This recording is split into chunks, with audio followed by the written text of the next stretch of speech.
No one noticed the old woman when she entered the luxury shopping mall. Her clothes were torn. Her shoes were worn out. In her hands were small knitted hats she was trying to sell, her fingers shaking from age and cold. People walked past her like she didn't exist. Then the laughter started. Elegant women in designer dresses pointed at her.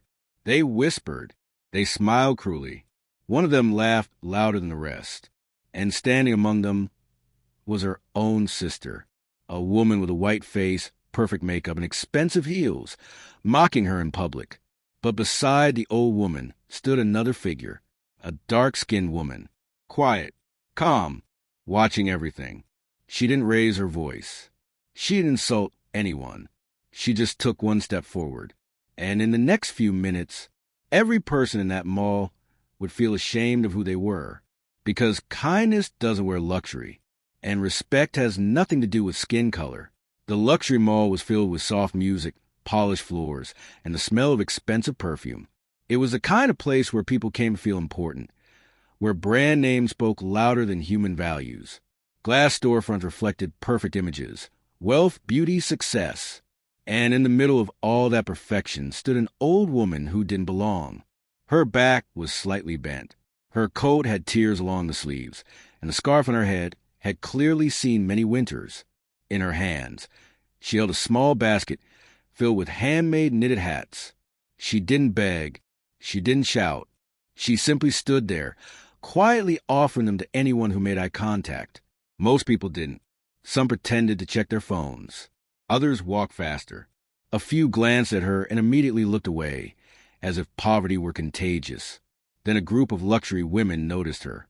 They were everything the mall represented. Flawless hair, expensive handbags, confident laughter. One of them whispered something, and the rest laughed. Their eyes scanned the old woman from head to toe, judging every tear in her clothes. "That's disgusting," one said softly, but not softly enough. "Does security even care anymore?" Another added, smiling. The old woman lowered her eyes. Her hands tightened around the basket. She had heard such words before. They always landed the same way, heavy, humiliating, and silent. Then one woman stepped closer. She was different from the others. Her clothes were even more expensive.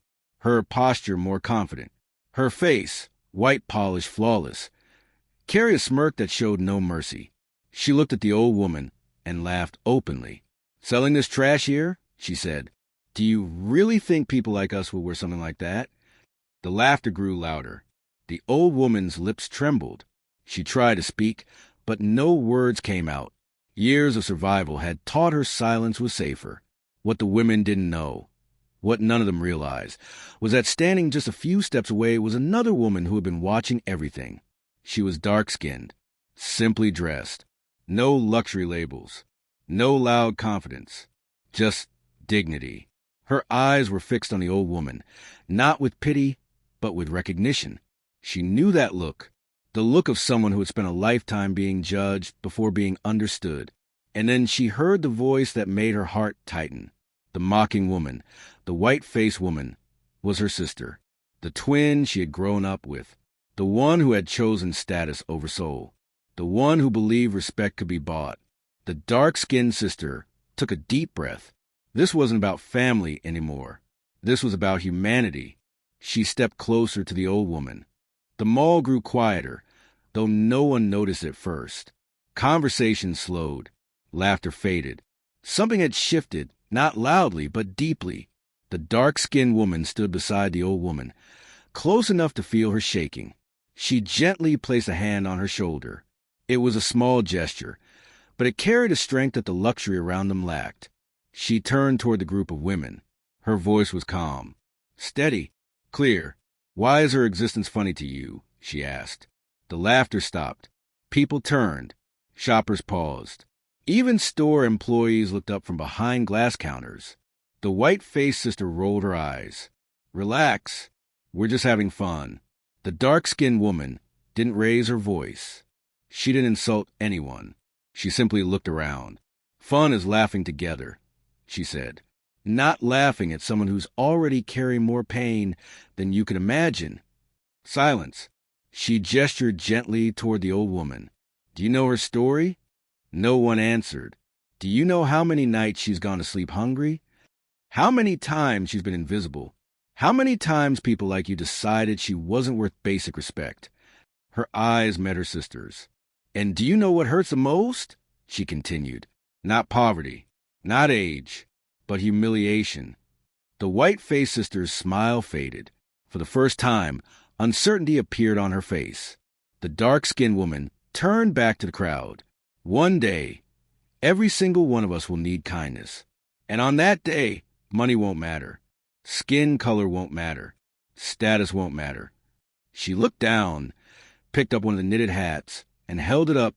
These hands made this, she said. Hands that worked longer than any of you. Hands that raised families. Hands that survived when the world showed no mercy.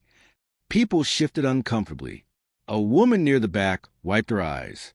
The security guard who had been watching looked away, ashamed.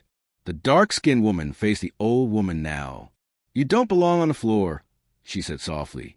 You belong among people who respect you. She then turned to the crowd again. If you've ever laughed at someone like her, she said, you owe her an apology. Not because she's weak, but because she's strong enough to stand here with dignity while you forgot yours. One by one, something remarkable happened. A woman stepped forward. I'm sorry, she whispered. Another followed. Then another. Even the white-faced sister stood frozen, her confidence shattered by the weight of the moment, her eyes filled with tears she didn't expect. She finally spoke. I didn't think. The dark-skinned sister looked at her, not with anger, but disappointment. That's the problem, she said. The old woman's eyes filled with tears, not pain this time, but of relief. For the first time that day, she was seen. This story isn't about a mall. It's about a mirror. Every day, we decide who deserves respect, not by their character, but by their appearance. We confuse luxury with worth and forget that humanity doesn't come with a price tag. The old woman didn't need saving. She needed dignity. And the dark-skinned sister didn't become powerful because she spoke loudly. She became powerful because she spoke truth with compassion. Mockery is easy. Kindness requires courage. One day, beauty fades. Money disappears. Strength weakens. And when that day comes, the only thing that would define us is how we treated those who had less than us. Never laugh at someone's struggle. Never confuse silence with weakness. And never assume your position in life is permanent, because life has a way of teaching lessons, sometimes in the most public places, and sometimes through the quiet strength of a kind heart.